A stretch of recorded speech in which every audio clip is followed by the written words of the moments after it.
저희가 앞선 재생 목록의 영상들을 통해서 언리얼 엔진 블루프린트를 활용한 프로그래밍에 대해서 간단하게 쭉 훑어봤습니다. 이제 그 영상들을 통해서 배운 내용을 토대로 간단한 게임을 만들어 보려고 합니다. 게임의 주제는 뚱피하기 게임이고, 하늘에서 아래로 떨어지는 장애물을 아래쪽에 있는 캐릭터가 좌우로 피하게 되고, 그 장애물들을 오랫동안 피해서 살아남는 것이 목표인 게임이 되겠습니다. 언리얼 엔진은 3D 세상이지만 2D 게임 형태로 구현을 하게 될 거고요. 이번 영상에서는 맵을 만들고 캐릭터의 조작 기능을 구현해 보도록 하겠습니다. 저는 지금 언리얼 엔진 5.4 버전을 사용하고 있고, 서드 퍼슨 템플릿을 설치해 둔 상태입니다. 서드 퍼슨 템플릿을 설치하시려면 컨텐트 브라우저에서 애드 버튼을 누르시고 애드 피처 컨텐트 팩을 선택하신 다음에 서드 퍼슨의 애드 투 프로젝트 버튼을 눌러주시면 되겠습니다. 그러면 컨텐트 폴더에 서드 퍼슨 폴더가 생기게 됩니다. 이제 저희가 만든 폴더를 관리해 주기 위한 새로운 폴더를 만들어 주겠습니다. 컨텐트 폴더에 우클릭하고 새로운 폴더를 만들고 파일 이름은 커스텀 컨텐츠로 하겠습니다. 폴더를 우클릭하신 다음에 셋 컬러를 선택하시면 폴더의 색상을 변경할 수 있습니다. 저는 초록색으로 만들어 주도록 하겠습니다. 폴더로 들어가서 저희가 만들 레벨들을 저장해 줄 폴더를 만들어 주도록 하겠습니다. 빈 곳에 우클릭하시고 뉴 폴더를 누르신 다음에 폴더 이름은 맵스로 하겠습니다. 폴더로 들어가시고 저희는 이 맵을 사용하지 않고 새로운 레벨을 만들도록 하겠습니다. 왼쪽 위에서 파일 탭을 클릭하시고 뉴 레벨을 클릭합니다. 뉴 레벨이라는 팝업이 뜨고 저는 베이직을 선택하고 크리에이트 버튼을 누르겠습니다. 그러면 바로 이제 언타이틀드라는 레벨이 뜨게 됩니다. 이제 바닥을 클릭해 보시면 플로어라는 스태틱 메쉬가 만들어져 있고 그 가운데에 플레이어 스타트 액터가 만들어져 있습니다. 저희가 만들 게임은 이거는 지금 3D 세상이긴 하지만 좌우로 움직이는 2D 형식의 게임이기 때문에, 그리고 X축을 기준으로 왼쪽 오른쪽으로 이동하게 할 것이기 때문에 Y축 방향으로 긴 맵은 필요가 없습니다. 그래서 플로어를 선택해 주시고 맵에서 선택하시거나 아웃라이너에서 플로어를 선택하신 다음에 디테일 패널에서 스케일 값을 줄여주도록 하겠습니다. Y축 값은 1로, Z축 값도 1로 수정하겠습니다. 그러면 플로어가 X축 방향으로 긴 널판지 모양을 하게 됩니다. 여기까지 만들었으면 컨트롤 S 버튼을 눌러서 이 레벨을 저장해 주도록 하겠습니다. 커스텀 컨텐츠 폴더로 들어가서 맵스 폴더로 들어간 다음에 맵 이름을 지정해 주고 저장해 주시면 되겠습니다. 저는 게임 맵으로 해주겠습니다.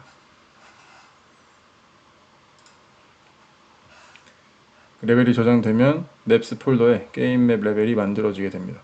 그리고 저희가 프로젝트를 껐다가 켤 때마다 이 게임 맵을 다시 키면 불편하기 때문에 프로젝트 세팅을 통해서 게임 개발의 기본 맵으로 게임 맵을 만들어 주도록 하겠습니다.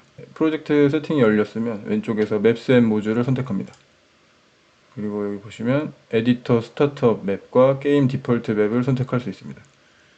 이제 에디터 스타트업 맵은 언리얼 엔진 에디터를 켰을 때 처음 뜨는 레벨을 선택할 수 있는 메뉴입니다. 저희는 일단 게임 맵을 기본 계속 만들어 줄 거기 때문에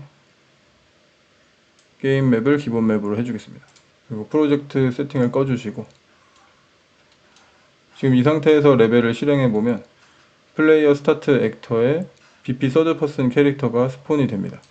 그리고 WASD 키를 눌러보면 이런 식으로 이 3차원 세계를 자유롭게 이동할 수 있는 기능이 구현되어 있습니다.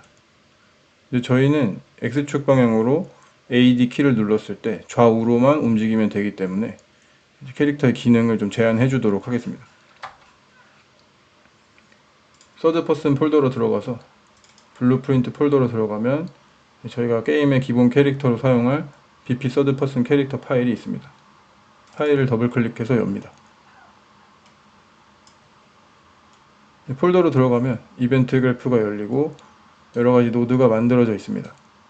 저희는 이동 인풋의 기능을 제한해 줄 거기 때문에 무브먼트 인풋 주석을 보시면 이렇게 플레이어 컨트롤러를 기준으로 캐릭터가 이동하게 코딩이 되어 있습니다.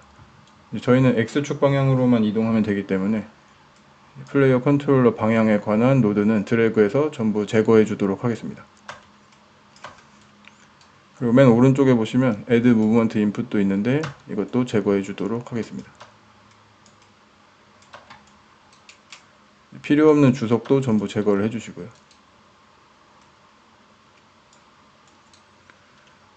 이제 보시면 Add Movement Input만 조작해 주시면 됩니다. 저희는 X축 방향으로만 움직이면 되기 때문에 월드 디렉션에 X축에 1 값을 주시면 됩니다. 그리고 AD 키를 입력했을 때 액션 밸류가 출력되면 되니까 X핀을 끌어서 스케일 밸류 핀에 연결해 주시면 됩니다. 컴파일하고 저장하신 다음에 다시 실행을 해보면 지금은 이제 WS 키를 눌러도 캐릭터는 반응이 없습니다. AD 키를 눌렀을 때만 캐릭터는 이동하게 되고, 그리고 마우스 시점이 어디가 됐든 D 키를 누르고 있으면 무조건 X축 방향으로 이동하고, A 키를 누르면 무조건 X축의 반대 방향으로 이동하게 됩니다. 네, 이런 식으로 지금 2D 게임의 이동 방향으로 2D 게임 형식의 이동 기능을 구현을 해줬고요.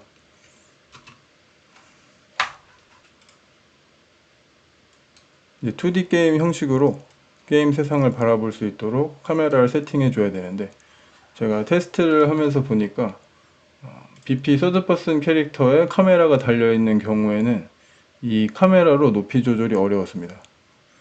왜냐면 이제 저희는 2D 세상을 보기 위해서 퍼스펙티브 모드로 보면 상관없는데, 저희는 2D 세상으로 보기 위해서 이 카메라 프로젝션 모드를 오소그래픽으로 사용할 건데, 이것을 사용하면 이것을 오소그래픽으로 선택한 상태에서 이 캐릭터에 팔로우 카메라가 달려 있으면 카메라 높이가 조정이 안 됩니다. 그래서 카메라 높이를 조정해 주기 위해서 저희는 레벨에 새로운 카메라 액터를 만들어 줄 겁니다. 그래서 지금 이 캐릭터에 붙은 카메라와 카메라 붐은 전부 제거해 주시면 되겠습니다. 딜리트 키를 눌러서 제거를 해 주시고요. 그리고 이제 레벨에 카메라를 배치해 주도록 하겠습니다. 왼쪽 위쯤에 퀵 애드 버튼을 누르시고 카메라로 검색합니다. 그리고 아래쪽에 있는 카메라 액터를 선택해 주시면 됩니다. 이제 카메라 액터는 오른쪽이 X축 방향, 왼쪽이 X축 반대 방향이 되어야 되기 때문에, 그리고 이 플레이어 스타트를 기준점으로 카메라의 중심이 와야 되기 때문에 카메라 액터의 X축 좌표도 0으로 세팅해 주겠습니다. 아웃라이너에서 카메라 액터를 선택한 다음에 로케이션을 0으로 설정하겠습니다. 그리고 Y축 값도 조금 길게 줘서 1600 정도로 주겠습니다. 지금 카메라가 X축 방향으로 보고 있기 때문에 Z축 방향으로 마이너스 90도 주겠습니다. 그러면 카메라가 플로어 쪽을 바라보게 됩니다. 지금 카메라가 굉장히 아래쪽으로 내려가 있어서 이것을 높이를 좀 올려주겠습니다. 저는 700 정도 값을 주고, 이제 이 정도 값을 준 다음에 카메라 액터를 선택한 상태에서 디테일 패널에서 프로젝션 모드를 오소그래픽으로 바꿔보겠습니다. 이제 퍼스펙티브 모드와 오소그래픽에 대해서 설명해 드리자면, 퍼스펙티브로 선택하면 카메라가 실제 3D 세상을 보는 방향으로, 보는 방식으로 지금 카메라가 게임 세상을 본다고 생각하시면 됩니다. 그래서 원근법이 적용되어 있고 카메라 렌즈에 의해서 약간 휘어져 있는 것처럼 가까운 것은 왜곡된 것처럼 보이게 되기도 합니다. 그런데 보통 2D 게임에서는 이런 원근법이 중요하지가 않기 때문에 이 오소그래픽으로 설정을 하고요. 오소그래픽으로 설정을 하는 순간 이 카메라 액터의 프리뷰에서 까맣게 보이게 됩니다. 이것은 왜 그러냐면,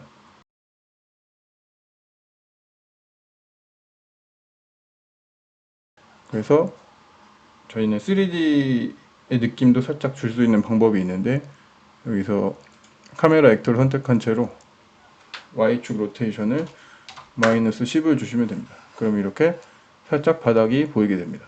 지금 카메라가 너무 높이 있는 것 같으니까 Z 값을 550 정도로 줘보겠습니다.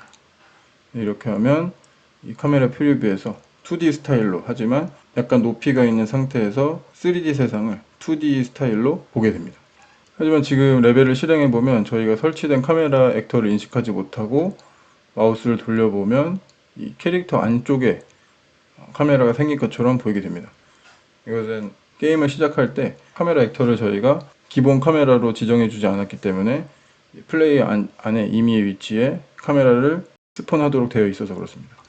레벨 실행을 종료해 주시고 저희가 설치한 카메라 액터를 기본 카메라로 전환시켜 보도록 하겠습니다. BP 서드 퍼슨 캐릭터로 돌아와서 이 Add Input Mapping 쪽 노드를 보시면 이제 플레이어 컨트롤러를 캐스팅해서 받고 있습니다. 그래서 이것을 저희가 변수에 담아주도록 하겠습니다. As 플레이어 컨트롤러 핀을 우클릭한 다음에 Promote Variable을 선택합니다. 그러면 플레이어 컨트롤러가 이 변수에 담기게 되고요. 이 변수 이름을 플레이어 컨트롤러로 수정해 주겠습니다. 그리고 오른쪽으로 이동해서 플레이어 컨트롤러를 배치하고 핀을 끌어서 Set View Target with Blend 노드를 만들어줍니다.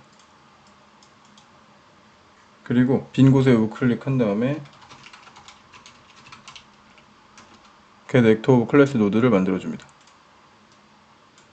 그리고 실행 핀을 연결해주고 액터 클래스는 카메라 액터로 검색을 합니다. 그러면 카메라 액터를 선택해 주시고 리턴 밸류를 New View Target 핀에 연결해 주시면 됩니다.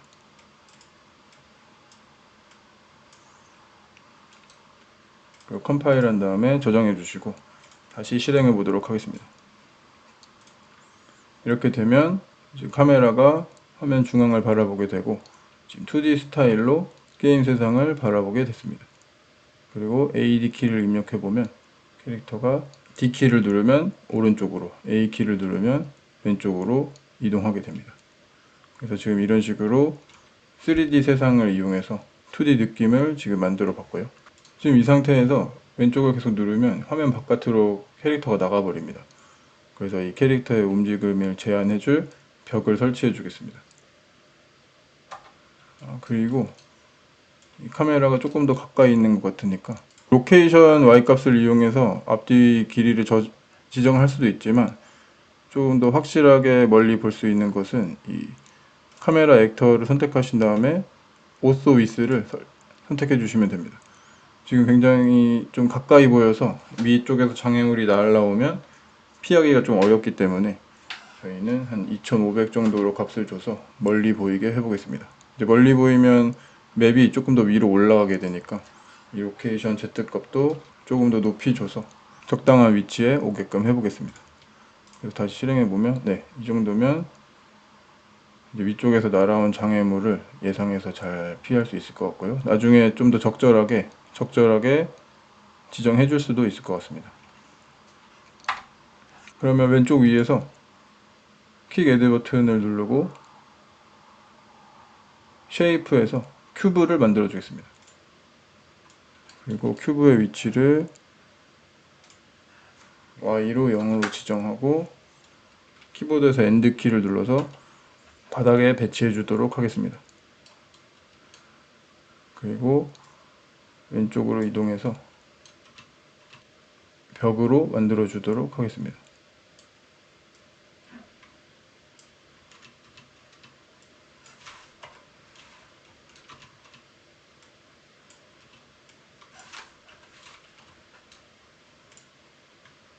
벽을 만든 다음에 레벨을 실행해서 벽의 위치를 좀 조정해 주시면 되겠습니다. 아니면 벽을 이렇게 이동하신 다음에 카메라 선택을 하시면 벽의 위치를 확인하실 수가 있고요. 이제 그것도 좀 불편하시면 왼쪽 위에 퍼스펙티브를 누르신 다음에 카메라 액터를 선택하시면 카메라 액터가 보는 세상으로 이 시점을 보여주게 됩니다.